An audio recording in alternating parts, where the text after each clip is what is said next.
YouTube channel CMJ प्रखर पर। मैं हूं आपके मैथ्स टीचर नैना। आज हम स्टार्ट करेंगे चैप्टर नंबर 14 ऑफ क्लास 10 जो कि है स्टैटिस्टिक्स। सबसे पहले हम ये देखेंगे कि स्टैट्स होता क्या है। उसमें हमारे पास तीन सेंट्रल टेंडेंसीज होती हैं, मीन, मीडियन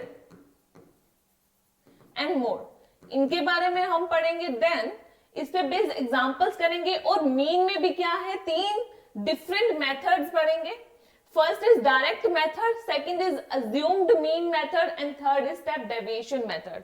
तो इनके बारे में हम डेप्थ से पढ़ेंगे, पर यहां पर सबसे पहले ये देखते हैं कि स्टैट्स एक्चुअल में होता क्या है। बच्चों, जो आपके पास डेटा होता है, लाइक किसी भी टाइप का डेटा हो सकता है। आज के टाइम में डेटा बहुत वास्ट टॉपिक है, क्योंकि डेटा अगर आप लाइक एग्जांपल लेते हैं सोशल मीडिया का, तो सोशल मीडिया में भी जब आप सर्च कर रहे होते हैं या फिर बहुत सारे रील्स को सर्च देख रहे होते हैं, तो वो भी आपको क्या है, डेटा जनरेट कर रहा है। क्योंकि जो आप रील्स देखते हैं, सिमिलर ही रील्स या फिर उससे से रिलेटेड टॉपिक आपके सजेशंस में आने लगते हैं। तो उसके पीछे क्या काम कर रहा है, डेटा। उस सोशल मीडिया ने क्या किया, आपकी इंटरेस्ट को एनालाइज किया, उस डेटा को एनालाइज किया और उसके थ्रू सोशल मीडिया में सेम टाइप के रील्स को आपको सजेशन में शो किया। सेम डेटा में और क्या हो सकता है, जैसे बहुत बड़ी कंपनीज है, फॉर एग्जांपल अगर बैंक का ही एग्जांपल ले लें, तो बैंक में भी बहुत टाइप के डेटाज है, लाइक अकाउंट्स का, फिर उन अकाउंट्स में कितना अमाउंट है, सेविंग अकाउंट्स है, क्रेडिट्स हैं, ये सब इसका भी डेटा होता है। इसके अलावा जितने भी कंपनीज आजकल काम कर रही हैं, उनका खुद का एक डेटा होता है। तो डेटा बहुत ही बड़ा टॉपिक हो जाता है और उसको एनालाइज करने के लिए हम क्या करते हैं, डेटा को एनालाइज करने के लिए हम स्टैटिस्टिकल टूल का यूज करते हैं। स्टैटिस्टिकल टूल्स जैसे कि बेसिक टूल्स आप यहां पर पढ़ेंगे, mean, median and mode. But इससे भी बहुत एक्स्ट्रा टॉपिक्स होते हैं स्टैट्स में, जो कि बड़े बड़े डेटा को एनालाइज करने, उनसे कुछ इंटरेस्टिंग फैक्ट्स निकालने के लिए हम यूज करते हैं। तो स्टैट बेसिकली क्या है, आपका जितना भी डेटा है, कलेक्शन ऑफ डेटा या कलेक्शन ऑफ एनी फिगर्स, उसमें हम क्या करते हैं, उसको एनालाइज करने के लिए जिन मेथड्स का यूज करते हैं वो आपका स्टैट्स होता है। ओके, अब स्टैट्स में क्या है, तीन टाइप के मेथड्स हम बेसिकली पढ़ेंगे। First is mean, median and mode. अब मीन में भी क्या है, तीन टाइप के मेथड्स हम पढ़ेंगे, डायरेक्ट मीन मेथड, फिर assumed mean method and step deviation method. और मीडियन एंड मोड हम अलग से पढ़ेंगे। तो यहां पर सबसे पहले ये देखते हैं कि स्टैट्स होता क्या। डेफिनेशन, अगर फॉर्मल डेफिनेशन की बात की जाए, statistical is one of the parts of the mathematics in which we study about the collecting, organizing, analyzing and interpreting presenting data. So data को क्या करना है, कलेक्ट किया आपने कहीं से डेटा, फिर उसको ऑर्गेनाइज किया, एक सिस्टमेटिक वे में हमने उस डेटा को रखा, फिर उस डेटा को सिस्टम में लाने के बाद, एक फॉर्मेट बनाने के बाद हमने उसको एनालाइज किया, सो दैट कि हम उसमें से कुछ इनपुट्स निकाल पाए, या फिर उस इनपुट से हम उसको इंटरप्रेट करके उससे कुछ इंटरेस्टिंग आउटपुट्स निकाल पाए जो हमारे काम के होंगे।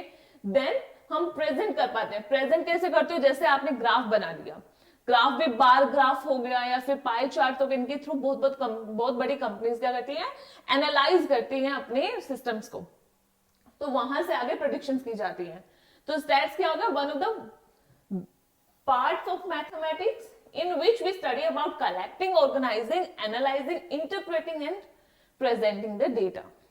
Okay, अब stats क्या है, stat is a very helpful in real life situation as it is easy to understand if we represent a data in a particular number.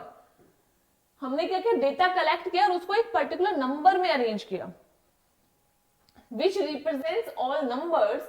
This number is called the measures of central tendency. यानी कि हमने क्या किया, data को collect किया।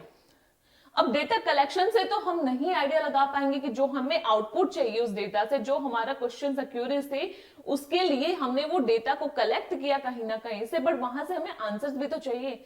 उन answers को निकालने के लिए हम क्या करते हैं, तीन टाइप के सेंट्रल टेंडेंसी मेथड्स होते हैं, उनका यूज करते हैं, उन टूल्स का, स्टैट्स के इन टूल्स का यूज करते हैं। ये क्या होते हैं, बेसिक टूल्स होते हैं जो कि छोटे छोटे डेटा को एनालाइज करने में हेल्प करते हैं।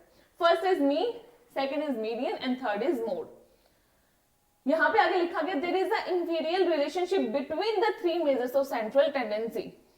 तो यहां पर क्या रिलेशन होता है मीन मीडियन एंड मोड के बीच में? ये क्या होता है? आपका 1 मार्क का क्वेश्चन बनता है। यहाँ पे या तो ये डायरेक्ट रिलेशन पूछ लेगा या फिर इस पे बेस क्वेश्चन पूछेगा जिसमें क्या करेगा, मीडियन की वैल्यू दे देगा, मीन की दे देगा और मोड की वैल्यू पूछ लेगा, या फिर कोई और 2 वैल्यूज दे देगा और थर्ड वैल्यूज को पूछ लेगा। तो ये फॉर्मूला है, जो रिलेशन है इन तीनों सेंट्रल टेंडेंसी के बीच में, वो आपको याद होना चाहिए। होता क्या है, 3 into median is equal to mode plus 2 into mean. तो ये आपका बेसिक रिलेशन होता है मीन मीडियन एंड मोड के बीच में। अब आगे मूव करते हैं। हमारा फर्स्ट है कि मीन ऑफ ग्रुप डेटा। अब मैंने यहां पर ग्रुप एंड अनग्रुप डेटा की बात की है। यहां पे मैंने क्लियरली लिखा कि ये हम मीन निकालेंगे, मीडियन निकालेंगे, मोड निकालेंगे, जितने भी मेथड्स अभी पढ़ेंगे हम, वो सारे ग्रुप्ड डेटा पर होंगे। बट ग्रुप डेटा क्या होता है? डेटा आपके पास 2 टाइप के होते हैं, grouped and ungroup data.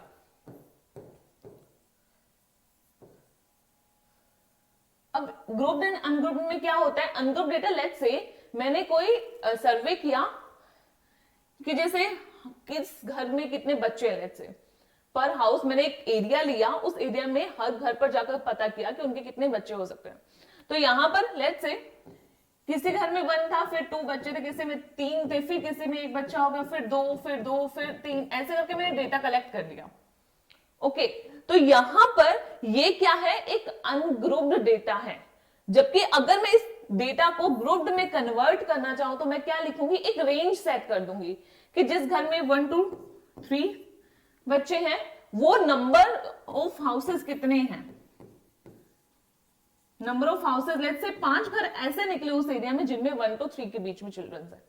Then 3 to, अब ये 1 और 3 है तो यहां पर मैंने क्या ले लिया? यहाँ पे 2 का गैप है, 1 का गैप है, 1 2 3 है, तो यहां पे मैंने ले लिया 5। 3 to 5 के बीच में चिल्ड्रन कितने घर में? लेट्स से 10 घर ऐसे निकले उस एरिया में जिनमें 3 से 5 के बीच बच्चे हैं।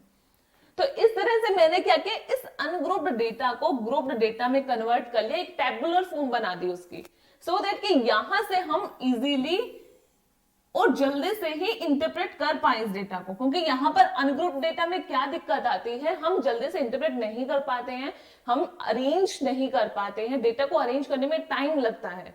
बट ग्रुप डेटा में क्या होता है, हम एक ग्रुप्स बना देते हैं और वहां से एक टेबुलर फॉर्म बन जाते हैं जहां से एनालाइज करना और आगे कैलकुलेशन करना इजी हो जाता है। इसलिए कोई भी, जब भी हम कोई कंपनी की बात करते हैं, कोई भी बैंक है, कोई भी है, तो हम देखते हैं कि वो एक्सेल शीट्स का यूज करते हैं। एक्सेल शीट्स क्या करते हैं, आपके ग्रुप डेटा को ग्रुप में कन्वर्ट कर देते हैं।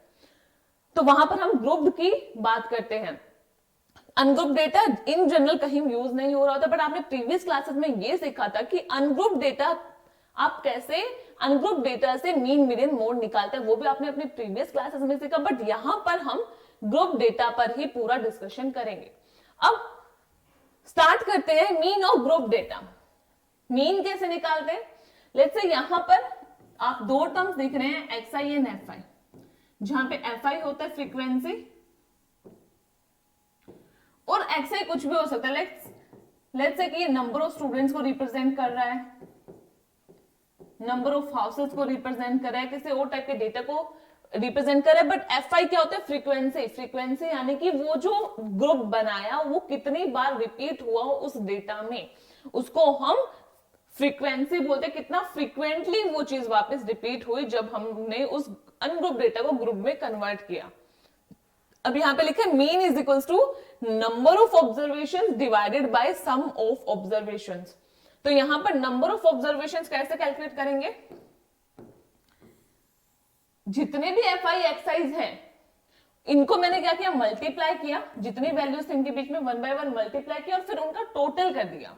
तो ये समीशन ऑफ एफआई एक्सआई निकला। यहां पर ये साइन क्या होता है? ये समीशन का साइन होता है, टोटल को रिप्रेजेंट करता है। यानी कि अगर मैं ये लिखूं x1 plus x2 plus x3 plus x4 plus x5, ये 5 वैल्यू को मुझे ऐड करना है। बट मैंने इसका शॉर्ट मेथड निकाला। वो कैसे लिखा? मैंने इसको एक दूसरे तरीके से रिप्रेजेंट करना चाहा। वो कैसे था? Let's say summation of X i's where I is 1 to 5। मतलब यहां पर आई 1 to 5 के बीच में वेरी करेगा। समीशन साइन क्या करता है? प्लस को डिनोट करता है कि डिफरेंट वैल्यूज का हमने सम ले लिया यहां पर। तो ये इस वे में भी रिप्रेजेंट कर सकते हैं। ये थोड़ा स्टैंडर्ड फॉर्म हो जाती है। तो यहाँ पर summation of F I X I, जितना एफ आई एक्स आई की वैल्यूज है उनका टोटल कर दिया, then divided by summation of F I, यानी कि फ्रीक्वेंसी का जो टोटल है उससे डिवाइड कर दिया तो हमें मीन मिल जाएगा। वो क्या होता है, ये आपका डायरेक्ट मेथड के थ्रू होता है, इसको हम डायरेक्ट मेथड बोलते हैं। जैसे यहाँ पे डायरेक्ट मेथड है तो इसमें सेम ही फॉर्मूला है, ये आपका बेसिक मेथड होता है मीन को निकालने का, summation of F I X I divided by summation of F आई। अब यहां पर एक्स आई कैसे निकलेगा, किसी भी टेबल में जब आप एक्स आई निकालेंगे तो वहां पर upper limit plus lower limit, इन दोनों को हम ऐड करेंगे, देन डिवाइडेड बाय 2। इससे हम एक्स आई की वैल्यू निकालेंगे और उसके बाद उसको एफ आई से मल्टीप्लाई करेंगे। फ्रीक्वेंसी होती है वो आपको ऑलरेडी क्वेश्चन में गिवन होती है, तो यहां से हम एक्स आई निकालेंगे। उसके बाद क्या करेंगे, स्टेप 2 क्या बोल रहे हैं, calculate F I X I for each आई।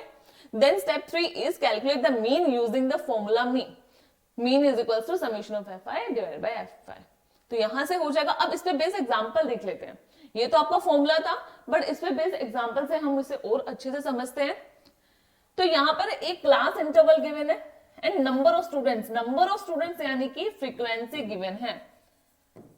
पहले इस टेबल को समझ लेते हैं कि टेबल बता क्या रहा है।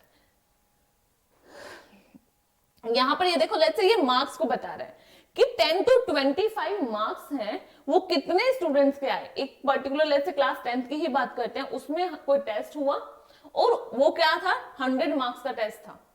अब 100 मार्क्स में हो सकता है किसी के 20 आए हो, 25 आए हो, 30 आए हो, किसी के 45 आए हो, किसी के 50, किसी के 100 भी आए होंगे।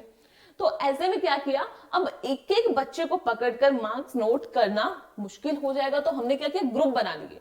ग्रुप कैसे बनाए, 10 to 25 के बीच में कितने स्टूडेंट्स हैं जिनके मार्क्स आए होंगे, फिर 25 to 40 के बीच के जो मार्क्स है वो कितने स्टूडेंट्स के आए, देन 40 to 55 के बीच के मार्क्स कितने स्टूडेंट्स ने लिए, देन 55 to 70 मार्क्स कितने स्टूडेंट्स के। इस तरह से हमने क्या किया, ग्रुप बना दिया। अब ये ग्रुप क्या बता रहा है, 10 से 25 यानी कि 10 to 25 के बीच में मार्क्स कितने स्टूडेंट्स के हैं, सिर्फ 2 स्टूडेंट हैं जिनके इतने कम मार्क्स आए, फिर 3 स्टूडेंट हैं जिनके मार्क्स इस इंटरवल में लाई कर रहे हैं, देन 7 स्टूडेंट्स ऐसे हैं जिनके मार्क्स 40 to 55 के बीच में लाई कर रहे हैं, देन 6 ये इन इंटरवल्स में इतने स्टूडेंट्स लाई कर रहे हैं। तो ये आपका टेबल हो गया। अब यहां पर नंबर ऑफ स्टूडेंट्स फ्रीक्वेंसी को शो कर रहा है कि कितने स्टूडेंट्स थे जिनके मार्क्स इस इंटरवल में लाई किए। तो ये आपका हो गया क्लास इंटरवल्स और ये हो गई number of students. Number of students आपका एफ आई से यहां रिप्रेजेंट किया है, ये आपका एफ आई है और ये क्लास इंटरवल है। अब हमें क्या निकालना है, सबसे पहले एक्स आई कैलकुलेट करना था, और एक्स आई के लिए मैंने क्या बताया था, upper limit and lower limit. अब किसी भी क्लास इंटरवल में ये आपकी होती है लोअर लिमिट और ये होती है अपर लिमिट। अब हमने एक्स आई को कैसे कैलकुलेट करना सीखा था, फॉर्मूला पीछे देखा था। एक्स आई किसके इक्वल होता है, upper limit plus lower limit and then divided by 2। तो यहां पर अगर मैं इस पर्टिकुलर क्लास की बात करूं 10 to 25, तो इनमें क्या करेंगे, 10 और 25 upper limit and lower limit को प्लस करेंगे और 2 से डिवाइड कर देंगे, तो ये बनेगा 35/2। 35/2 यानी कि 35 को 2 से डिवाइड करेंगे तो 17.5 आ जाएगा। तो यहां पर मैंने xi की वैल्यू रख दी 17.5। सिमिलरली अब नेक्स्ट क्लास इंटरवल के लिए क्या होगा, लिमिट्स चेंज हो जाएंगी। लोअर लिमिट 25 है, अपर इज 40, इनको ऐड किया और 2 से डिवाइड किया, तो यहाँ पे क्या आ जाएगा 65/2, तो ये हो जाएगा 32.5। तो यहाँ पर 32.5 लिख दिया। सिमिलरली 40 एंड 55 इसको ऐड करेंगे, 40 एंड 55 95 हो जाएगा आपका, 95 को 2 से डिवाइड कर देंगे 47.5, तो 47.5 आ जाएगा। फिर 55 एंड 17 को ऐड करेंगे तो ये हो जाएगा 125, तो ये हो जाएगा 62.5। तो इस तरह से हमने क्या किया, सारे एक्साइज निकाली। एफ आई ऑलरेडी क्वेश्चन में गिवन होते हैं, एक्साइज हमने यहां पर कैलकुलेट कर लिया और अब क्या किया, अकॉर्डिंग टू द फॉर्मूला हमें एफ आई एक्स आई इनका मल्टीप्लाई करना है। तो हमने क्या किया, यहां पर कैलकुलेट किया एफ आई एक्स आई।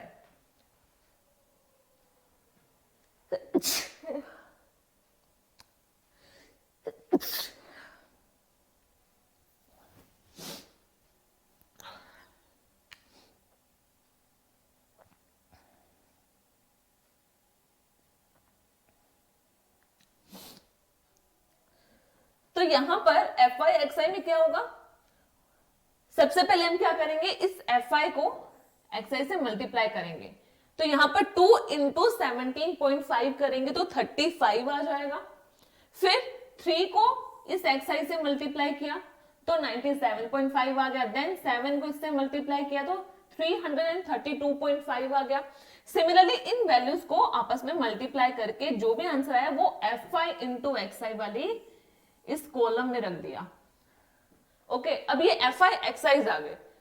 तो यहां पर अब इन सब का क्या किया, सम किया, summation of F I X आई।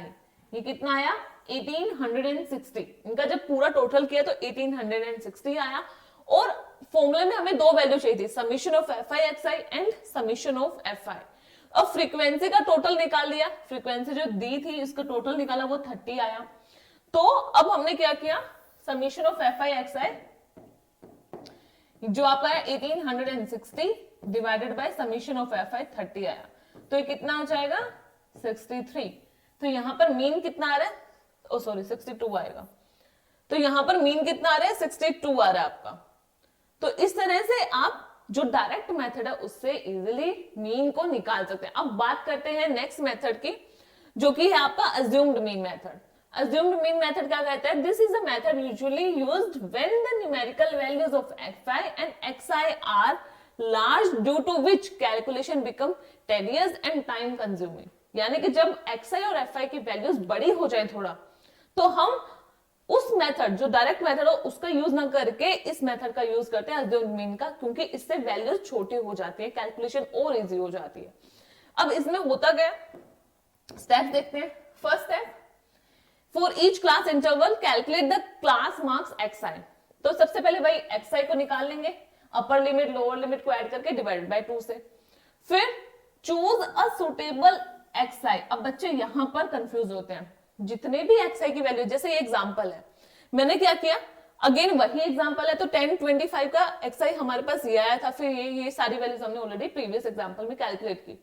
अब फर्स्ट स्टेप था कि xi निकालना है, वो निकाल लिया। उसके बाद सेकंड स्टेप ये बोलते हैं कि आप एक xi को खुद से चूज करो। लेट्स से मैंने एक ये जो xi है इसको चूज कर लिया। मेनली हम क्या करते हैं, मिडिल की वैल्यू को लेते हैं। तो यहां पर देखो टोटल वैल्यू कितनी है, यहां पर 1 2 3 4 5 6, टोटल 6 वैल्यूज है यहां पर।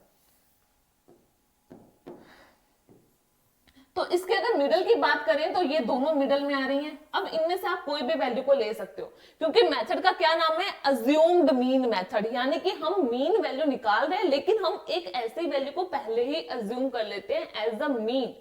तो वो हम कैसे कैलकुलेट करते हैं, जो भी xi आया उसमें मिडल में हम क्या करेंगे, जैसे ये लाइन है,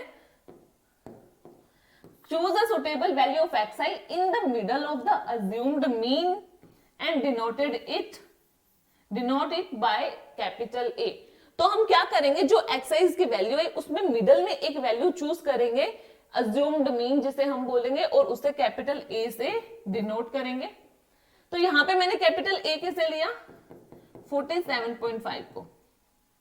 आपकी मर्जी, आप 62.5 भी ले सकते हैं, बट बीच की वैल्यू को ही ट्राई करो जो बिल्कुल मिडल में आ गई। अब यहां पर मिडल में दो वैल्यू थी तो इनमें से कोई चूज कर सकते हो सकता है अगर नंबर ऑफ ऑब्जर्वेशंस ओड हैं, यानी कि यहाँ पे टोटल 5 ही वैल्यूज होती तो ऊपर से 2 छोटे नीचे से 2 छोटे, बीच की जो वैल्यू है उसको आप अज्यूम मीन ले लेते। ठीक है, तो यहाँ पे सेकंड स्टेप था अज्यूम मीन, वो हमने ले लिया।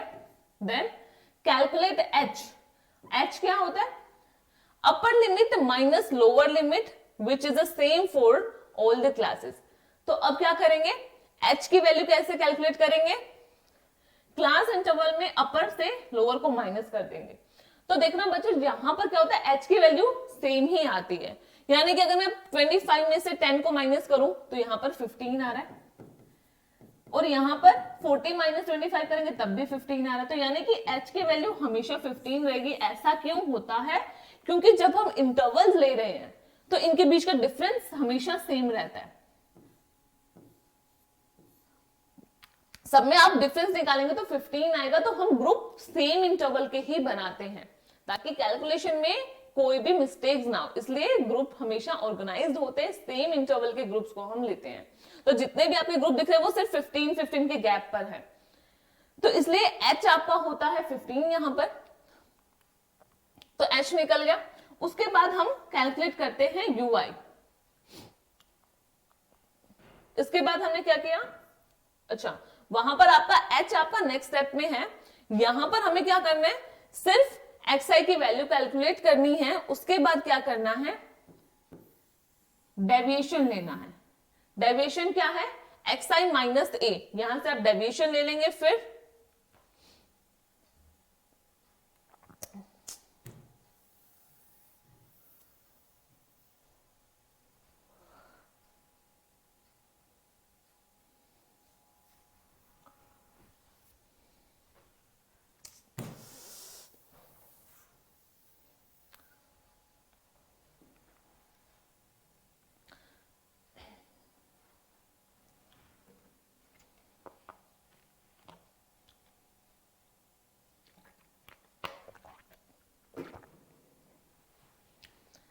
सो नेक्स्ट मेथड आपका अज्यूम्ड मीन मेथड।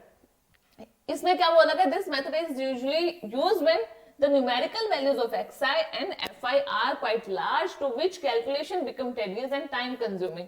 यानी कि जब आपके xi एंड fi की वैल्यूज बहुत बड़ी हो जाते हैं, तो इस केस में हम अगर डायरेक्ट मीन मेथड का अप्लाई करेंगे तो वहां आपके जो वैल्यूज हैं वो बहुत कॉम्प्लिकेटेड और बड़ी बड़ी वैल्यूज आती है, कैलकुलेशन बहुत टाइम टेकिंग हो जाती है। इसलिए क्या करेंगे, कैलकुलेशन को इजी बनाने के लिए next method assumed mean and step deviation method को लाया गया।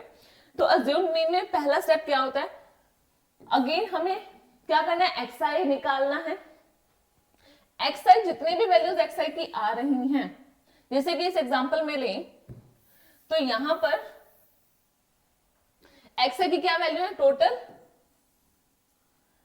ये वैल्यूज आई। अब इसमें क्या किया हमने, एक अज्यूम्ड मीन ऑलरेडी ले लिया, यानी कि जितने भी xi आई उसमें एक वैल्यू खुद से अज्यूम कर ली एज अ मीन।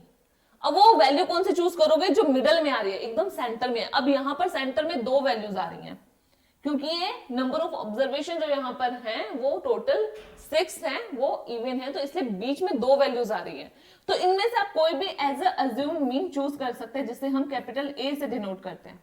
तो यहां पर मैंने क्या किया, कैपिटल ए ले लिया 47.5।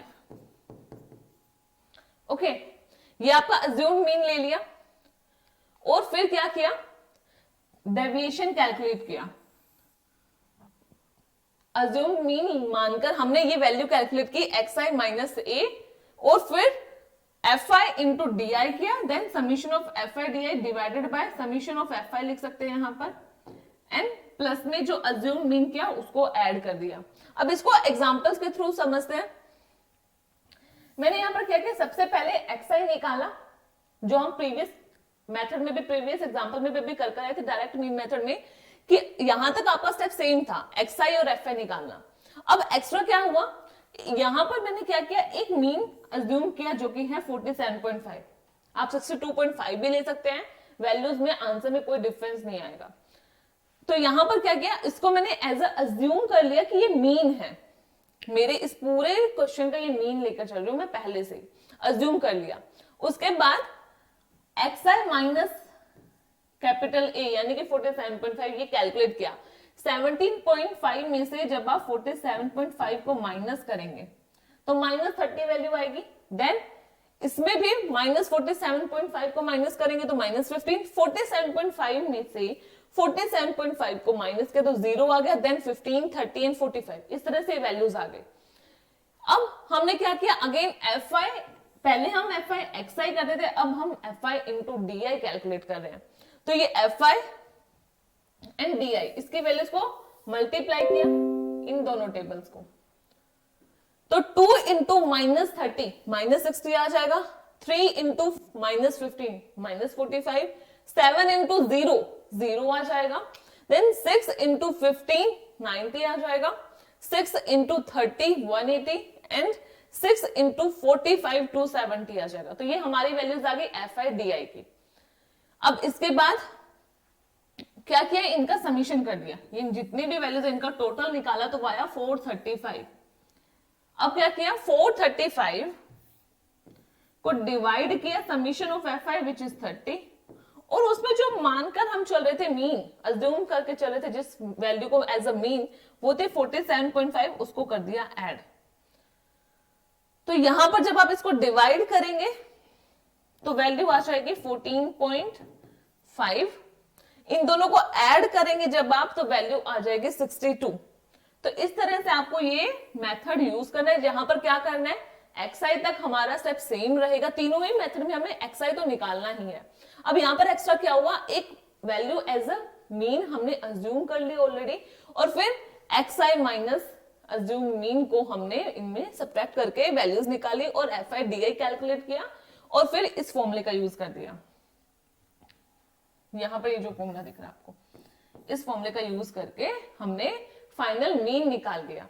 अब इससे हुआ क्या, देखो यहां पर हमारी जो कैलकुलेशन हो रही थी, ये सेम ही एग्जांपल है, यहां पर जो कैलकुलेशन हुई उसमें वैल्यू आई 1860, काफी बड़ी वैल्यू हो गई। पर जब मैंने ये मेथड सेम एग्जांपल पर लगाया तो मेरे यहां पर एफ आई डी आई, ये जो समीशन आया ये सिर्फ 435, इतनी छोटी वैल्यू हो गई है, और कैलकुलेशन भी इजी हो गई।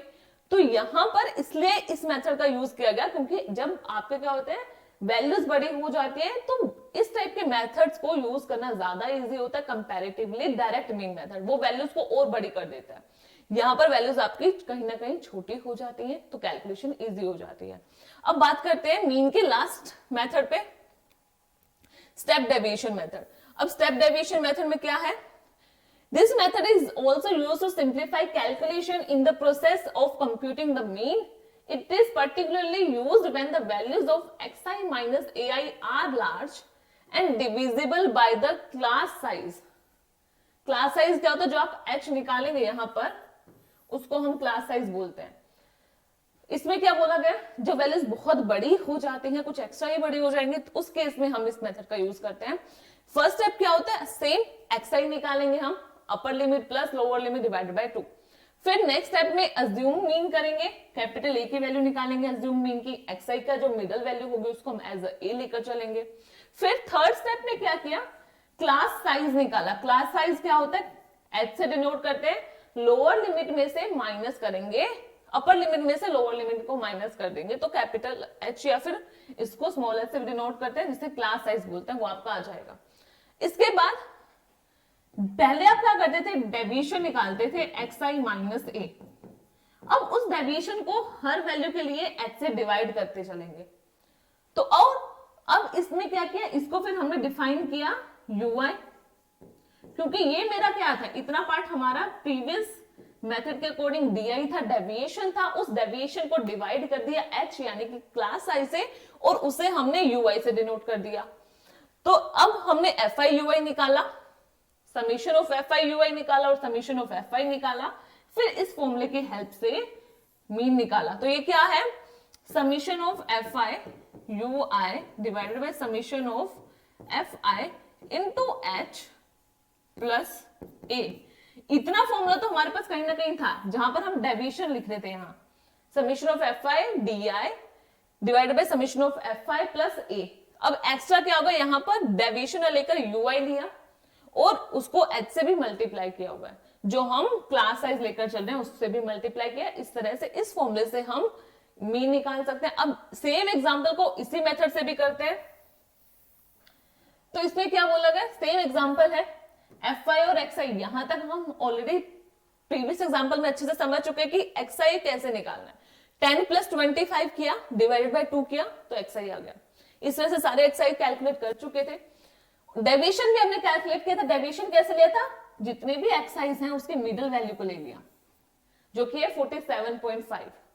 अब इस वैल्यू को क्या किया, सारे एक्साइज से माइनस करते चले गए, 17.5 माइनस 47.5, फिर 32.5 में से इसको माइनस किया, 47.5 में से 47.5 को माइनस किया, तो यहां पर 0 आ गया। तो इस तरह से ये हमने डेविएशन को कैलकुलेट किया। एच कैसे कैलकुलेट करते हैं, ये जो सारी क्लास हैं, इंटरवल्स हैं, इसमें हमने h को कैलकुलेट करना है। अपर लिमिट है 25 माइनस 10, ये आ गया 15।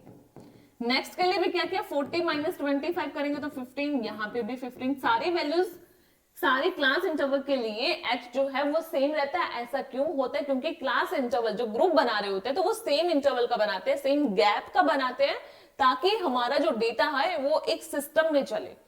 तो ये देखो यहाँ पर ये जो सारी वैल्यूज हैं उनके बीच का गैप 15 ही आएगा, सबके वैल्यू का गैप यहाँ पर 15 है।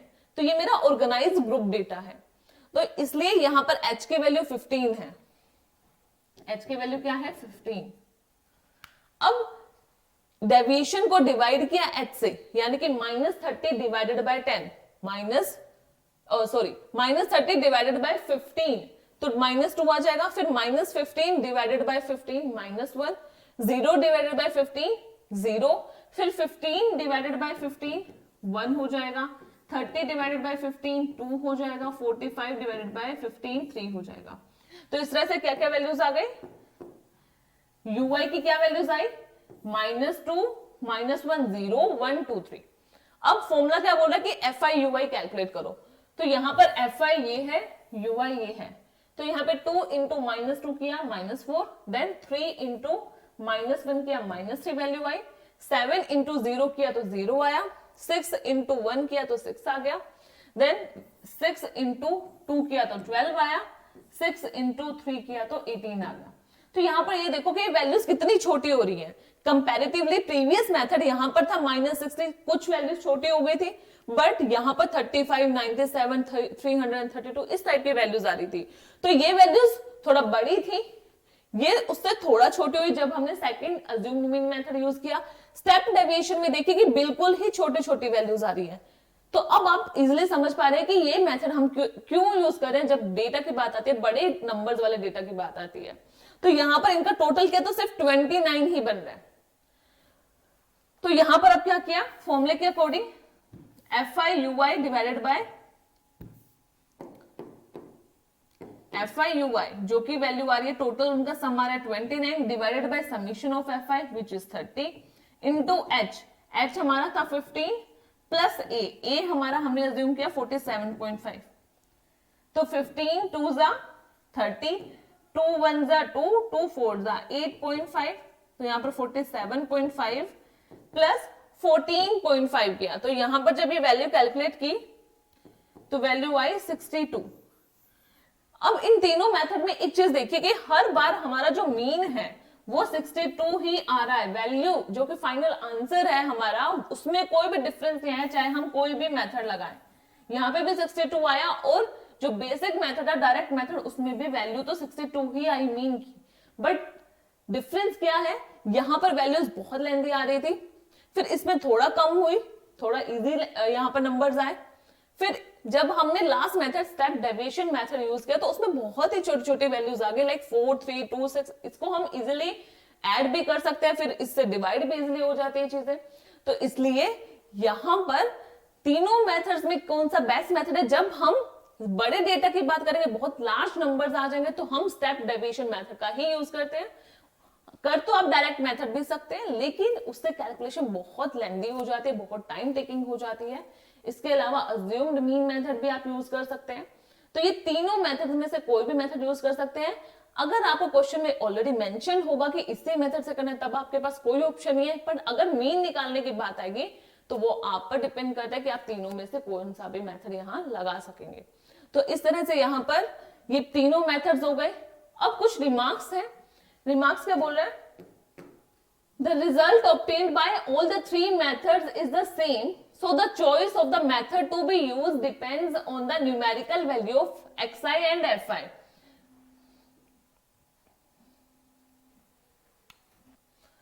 तो यहां पर बोला गया the result obtained by all the three methods is the same. तो तीनों मेथड से जो रिजल्ट आएंगे वो आपके सेम रहेंगे, and the choice of method used to depends on the numerical values of xi and fi. तो यानी कि अभी मैंने जैसे बताया था कि जब वैल्यूज बहुत छोटी हैं तो आप डायरेक्ट मेथड यूज कर सकते हैं, बट अगर वैल्यूज थोड़ी बड़ी हैं तो आपको अज्यूम्ड मीन मेथड पर मूव करना चाहिए। और अगर वैल्यूज बहुत ही ज्यादा बड़ी आ रही हैं तो स्टेप डेविएशन मेथड बेस्ट रहता है कैलकुलेशन के पर्पज से। तो यहाँ पर आगे है the if xi and fi are sufficiently small, then the direct mean method is appropriate choice. If xi, fi are numerically large numbers, then we can go for assumed mean method or step deviation method. If the class size are unequal and xi are large numerically, we can still apply the step deviation method.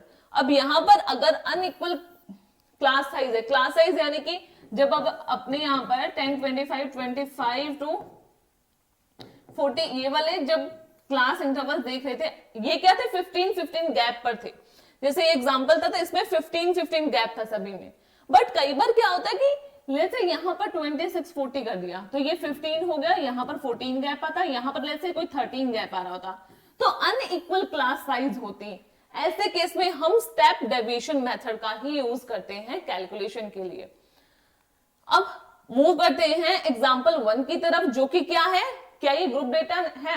नहीं, ये ungroup data है. ये basic example मैं यहाँ पे सबसे पहले ले रही हूं. इसमें बोला गया the marks obtained by 30 students of class 10th of certain school in a mathematics paper consisting of 100 marks are presented in the table.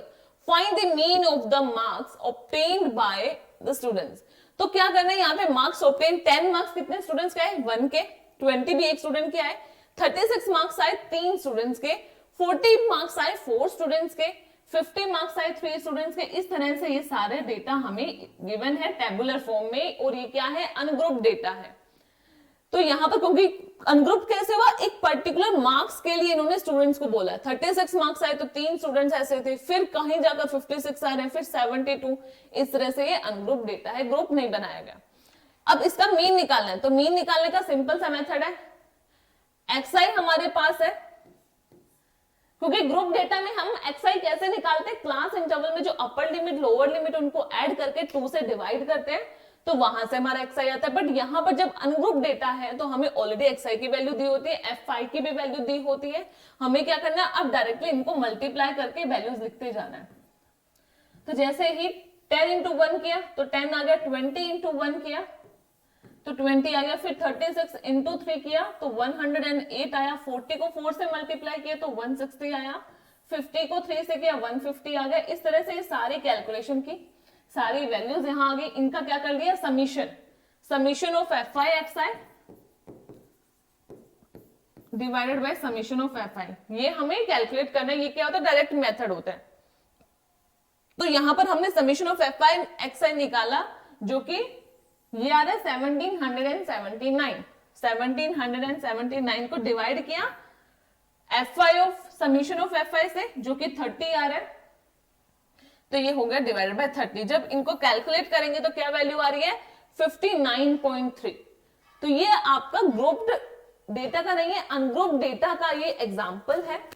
तो अब बात करते हैं जो हमारे क्वेश्चंस आएंगे वो होंगे अनग्रुप्ड डेटा पे, नहीं ग्रुप डेटा पर.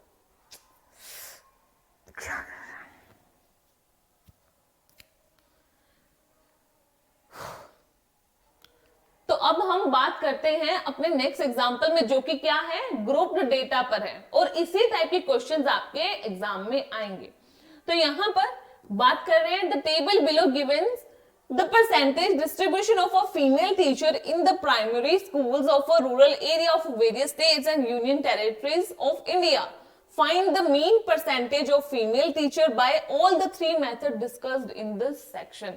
तो जो तीनों मेथड हमने डिस्कस किए, direct mean method, assumed mean and step deviation method, इन तीनों मेथड से हमें वैल्यूज निकालनी है. और ये क्या है, ग्रुप डेटा आपको गिवन है, जहां पर ये जो ग्रुप है किस बेस पे बनाए गए, परसेंटेज ऑफ फीमेल टीचर की किस एरिया में या स्टेट या यूनियन टेरिटरीज में 6 नंबर ऑफ फीमेल टीचर्स हैं, इतना परसेंटेज है. नंबर ऑफ स्टेट्स यानी कि 6 स्टेट्स ऐसे हैं जहां पर 15 to 25 फीमेल टीचर्स हैं, इतना परसेंटेज फीमेल टीचर्स हैं. 25 से 35% के बीच में टोटल 11 स्टेट्स आ रहे हैं जहां पर फीमेल टीचर्स हैं. तो इस तरह से आपको टेबल गिवन है. अब यहां पर तीनों मेथड को अप्लाई करके आंसर निकालना है. तो देखो यहां पर सबसे पहले xi निकालना होगा. xi हम कैसे निकालते हैं, इन दोनों को प्लस करते हैं और डिवाइडेड बाय 2 कर देते हैं. तो 15 प्लस 25 40 हो गया, 40 को 2 से डिवाइड किया 20 आ गया. देन 25 प्लस 35 कितना हो जाएगा, 60 हो जाएगा। 60 को 2 से डिवाइड किया तो 30 आ गया। 45 प्लस 35 किया तो 80, 80 को 2 से डिवाइड किया 40 आ गया। देन 45 प्लस 55 100, 100 को 2 से डिवाइड किया तो 50 आया। फिर इन दोनों को प्लस करके 2 से डिवाइड किया 60, 70, 80। सेम इस तरह से हमने सारी वैल्यूज निकाली xi की। अब हमें क्या करना होता है, फर्स्ट मेथड जो डायरेक्ट मेथड था उसमें xi निकालने के बाद कुछ नहीं करना है, fi इंटू xi करना है। तो इन दोनों को मल्टीप्लाई किया, 6 इंटू 20 120 आ गया। 11 इंटू 30 किया 330 आ गया। फिर 7 इंटू 40 किया 280 आ गया। फिर 4 इंटू 50 किया 200 आ गया। इस तरह से इन दोनों को मल्टीप्लाई करते चले गए और वैल्यूज आ गई ये सारी। फिर समीशन ऑफ fi xi किया और उसको समीशन ऑफ fi से डिवाइड कर दिया। ये हमारा डायरेक्ट मेथड था। समीशन ऑफ fi xi कहां पे है, ये रहा। इन सब वैल्यूज को हमने किया प्लस, प्लस किया तो 1390 हमारी वैल्यूज आ गई। 1390 divided by summation of fi जो कि है यहाँ पर 35, इसको 35 से डिवाइड किया। तो अब जैसे कि आप इसमें देख रहे हैं, यहां पर जब हमने कैलकुलेशन की तो वैल्यू आ गई 39.71। तो यहां पर एक चीज ध्यान दें कि ये वैल्यू कितनी बड़ी आ रही है। अगर हम इससे नेक्स्ट मेथड जो कि अज्यूम्ड मीन था उससे इसको कैलकुलेशन करना चाहे तो उससे कैसे होगा, DI निकाला डेविएशन, डेविएशन निकालने के लिए हमें अज्यूम मीन चाहिए। तो वो कैपिटल A की वैल्यू कैसे करेंगे, इसके मिडल में जो वैल्यूज आ रही है, जैसे यहाँ पर 3 ऊपर से वैल्यू छोड़ दी, 3 नीचे से छोड़ दी, तो ये सेंटर की वैल्यू है xi की। तो इसी को हमने क्या किया, अज्यूम मीन कर लिया, जो कि स्मॉल ए या कैपिटल ए किसी से भी डिनोट कर सकते हो। तो यहां पर अज्यूम मीन की वैल्यू ले ली हमने 50। अब डेविएशन कैसे निकालते हैं, xi माइनस ए से। इस xi को माइनस ए किया, xi से माइनस ए किया तो 20 माइनस, यहां पर अगर हम कैलकुलेशन करना चाहे तो 20 माइनस 30 होगा। 20 माइनस 30, देन 30 माइनस, सॉरी यहाँ पे 50 लिया था हमने अज्यूम मीन। 20 माइनस 50, फिर 30 minus 50, 40 minus 50, 50 minus 50, 60 minus 50, 70 minus 50 and 80 minus 50। ये कैलकुलेट किया तो यहाँ पर 20 माइनस 50 किया तो माइनस 30 आ गई। फिर माइनस 10, माइनस 20 माइनस 10, फिर 50 माइनस 50 किया तो 0 आ गई। फिर 10, 20, 30, इस तरह से सारी वैल्यूज आ गए। ये हमारा हो गया डेविएशन।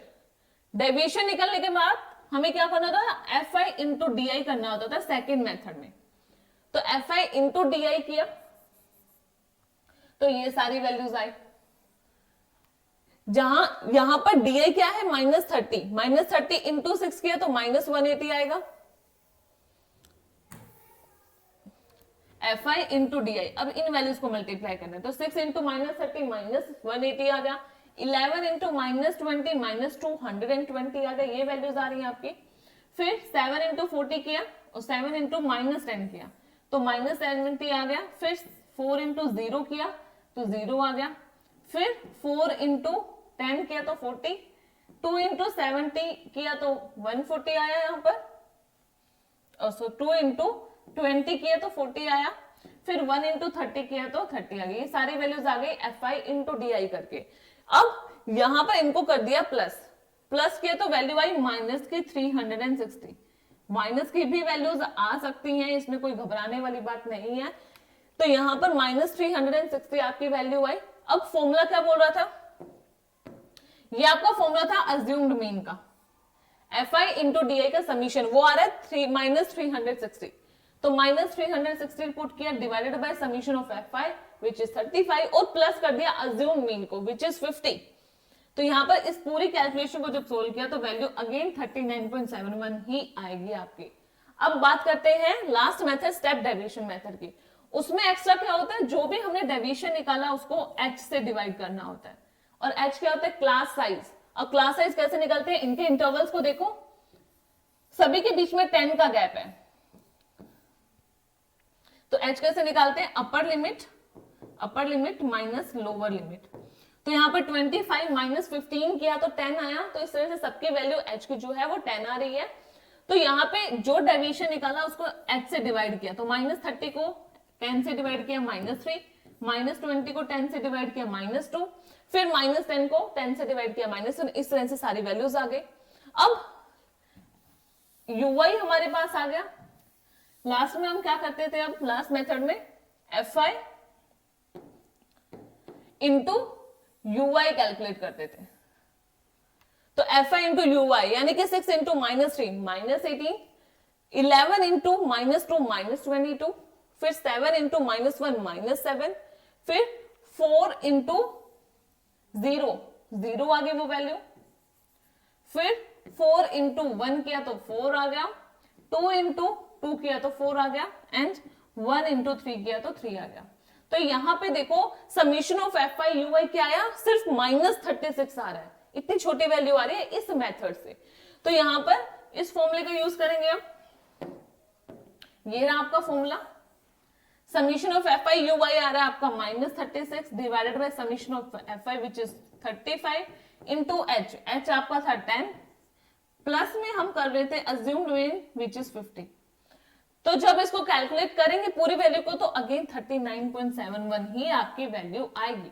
तो इस तरह से हमने क्या किया, इस एग्जांपल के थ्रू तीनों मेथड्स का प्रॉपर रिवीजन कर लिया, तीनों मेथड्स में क्या क्या डिफरेंस है, किस तरह से वैल्यूज चेंज होती है। यहां पर fi ui fi xi and fi di के थ्रू कैलकुलेशन, जब आपके नंबर्स बड़े हो जाएंगे तो आपको कौन सा मेथड लगाना है इससे आपको आइडिया लग जाना चाहिए। आई होप आपको ये एग्जांपल्स और जो हमने पूरा थ्योरी पढ़ा, इसका सभी फॉर्मुलास को डिस्कस किया, वो अच्छे से समझ आ गए हैं।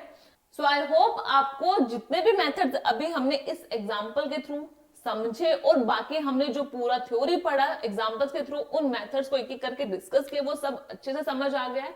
अगर आपको हमारी ये वीडियो पसंद आई है तो इसे लाइक कीजिए, शेयर कीजिए, चैनल को सब्सक्राइब कीजिए और ऐसे ही इंटरेस्टिंग वीडियोस के अपडेट के लिए बेल आइकन प्रेस जरूर कीजिए। मिलते हैं अपने नेक्स्ट वीडियो में इसी चैप्टर को आगे कंटिन्यू करते हुए। Thank you.